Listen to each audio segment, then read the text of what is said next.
Formula One's past can be traced back to France as early as the 19th century. Back then, enthusiasts raced their cars along public roads painted in their country's racing colours. Blue for France, green for Great Britain, red for Italy, yellow for Belgium. A fine start for one of Europe's major racing events, with Clark taking the early lead, and Austria's Joachim Rindt not far behind. Grand Prix motor racing gradually evolved, eventually becoming the Formula One that we know and love. Every race of the current Formula One World Championship is, of course, still called a Grand Prix. Victor in the Grand Prix de France, everyone. And if Sterling Moss entered the history of Formula One, it's without any doubt thanks to his 3 victories in the Principality.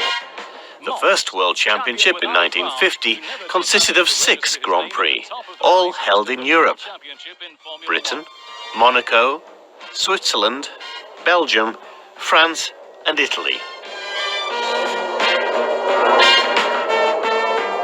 But in the 6 decades since, the World Championship has almost tripled in size and spread across the globe, with 2 races in the Middle East, 4 in Asia and 4 in the Americas, leaving less than half in the traditional European heartland. But does that matter? How important is it?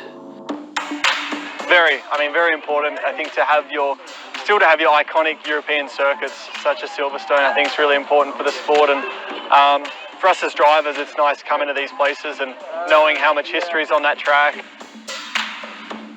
I think it's important to have a mix because we've got some great traditional circuits like Silverstone, Monte Carlo, Monza, but then some of the new circuits that have come along in recent years have been fantastic. Singapore being a very good example. So it's important to have that blend of historic venues and some of the new venues.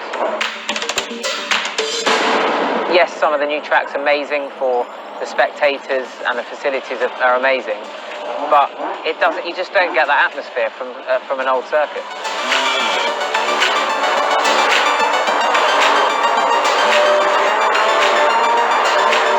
France's Jean-Pierre Belsoise blasts out of the second row right at the start to take command in his Marlboro BRM.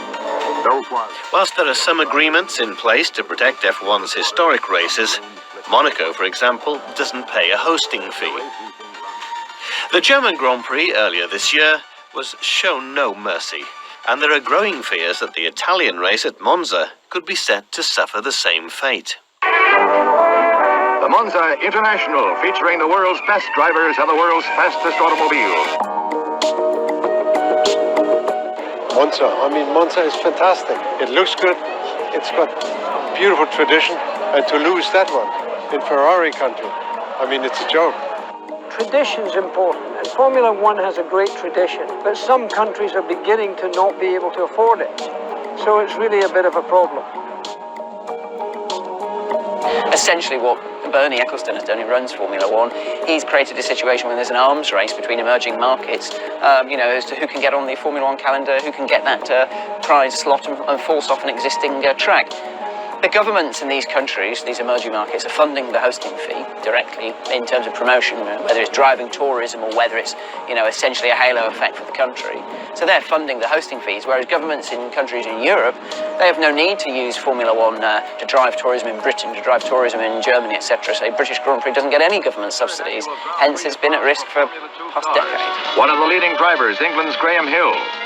The next decade or thereabouts, I can envisage the number of races in Europe being, about 25% at most. 5 races out of about 20. A spin as the tough course begins to take its toll, but there are 40 laps to complete and the race roars on. For better or worse, Formula One is constantly evolving. The big question, can Europe keep up?